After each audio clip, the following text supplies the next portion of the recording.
Abatuuze b'Nakawoka mu Gombolesa bali mu kutya olwamutuuze munnabwe kwe bagamba nti yazaala Timba era nga mu kaseera kano abeera nayo mu maka ge. Bano okutya kwabwe balowooza nti Timba gye yeeyongera okukula yandituuse obulabe ku batuuze b'oku kyalo naddala abaana baabwe. Oluusi oyinza okuteeka omwana awo wabweru sota ne guyita gye guyise ne gujja gumugwako. Nze muzaala era nsobola okumulabira omuzadde talemererwangako ku mwana we. Kino kiddiya abatuuze okulaba Timba ono ne bikubira enduulo mu Uganda Deputies Village okuva Entebbe nabo abasitukiddemu okujja okumukwata bamutwale gy'alina okukuumibwa. Ne ngamba kantwala obuvunaanyizibwa ntuukeyo ndabe musota mwana. Wabula yasinikazibwa ne munne andi bazze okunona olutuuze kibabuseeko nga Nalong Barbara Mbanogi abeegeriye okumuleka kuba mwana we. Banzikiriza era nga mbasaba nga mbeegerera omwana wange bamundekere embeere naye. Ono Nalong ajja Timba n'amusitula n'ategeeza abadde nga bba omugenzi Salong Patrick Lubega bwe yafa n'amulekera olubuto mu Desemba obwa 2007.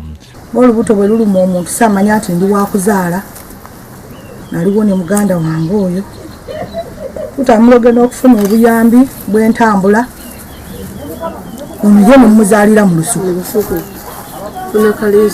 nizaala omwana owokubiri ntandika okuyonsa oyo. Ayongeddeku nti yazaala abaana babiri okuli omuwala ne Timba era ng'omuwala asomera Mpigi. Alajinyi bamulekera omwana we nti kuba ye famire yokka gy'alina ate nga ab'ekika baamuduga okuva lwe balaba nga azadde bwe bayita ebikulekule. Kwe kumbogobaganya ku buli sayidi ey'ewaffe ey'owamwami nze sirina mukwano. Buli muntu agamba omukazi oyo yazaala omuki omusota yazaala omuki era nga bagamba ekintu kimu ekyo kikulekule ffe tetukikola ki. Ayongeddeko nti ekisinga okuuma takyalina wadde omusajja ayinza okumuganza olwa Timba gwagamba nti yamuzaala nga buli mwe amugambako bw'akitegeera nti yazaala Timba adduka misinde. Sobola kugamba nti Nalongo nkwagala naye ate azaala omusota bantya bagamba oyo omukazi tayagalika azaala emisota. Nalongo agambye abadde banoonya omwana we nti bwe bamutwala bayinza okubula ebintu byalya kuba yabitegeera.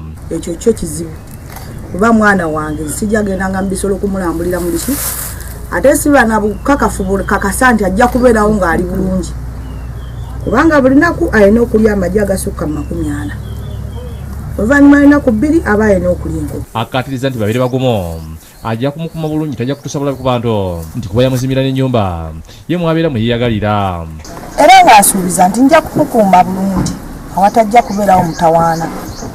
Ye yasinikazi byasibye mu kyalo n'okwongera okuma gwayise omwana we n'ategeeza nti tasobola kutwala Timba yazaalibwa muntu ate amuteekemu ezo ezazaalibwa Timba zinnaazo. Okusobola okulaba singa tuba tuggyewo omusota guno tuguteeka wakuba tetuyinza kuddira musota gwe bagambe gwe baazaala ate netuteeka n'omusota gwe baatunda obutonzi.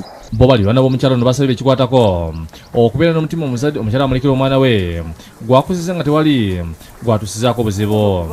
Kati oguffe tetugutwala nga musota ffe baneyibba oze abasigadde nga naye nabo singa bakompuleyininga dda. Olaba omwana akubulako essaawa emu n'owulira nga wena toyina mirembe azifu ng'olowooza afudde oba akoze ki. Kyokka omusawo omukugu tebuuzizza akakola ku by'okuzaalisa Wasswa Joseph Senkubuga ategeeza nti ekintu kisoboka omwana okukula mu lubuto ne Timba era n'ayongerako nti ab'ebyonoonyisa byabwe okufuna ensimbi mu bantu. Ebyabikodakizo mbimejjalinzeemu naye nga sirina wonna we nsanze literature alaga nti omuntu asobola okuzaala n'azaala kisolo oba n'azaala n'omusota. Ebiseera ebisinga nze ndowooza nti ebyo biriwo bantu kunoonya oba nsimbi.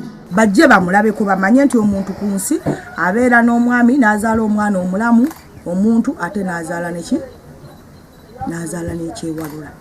Abudu Muwonge yakusakidde guli eno ku Lwabukedde TV.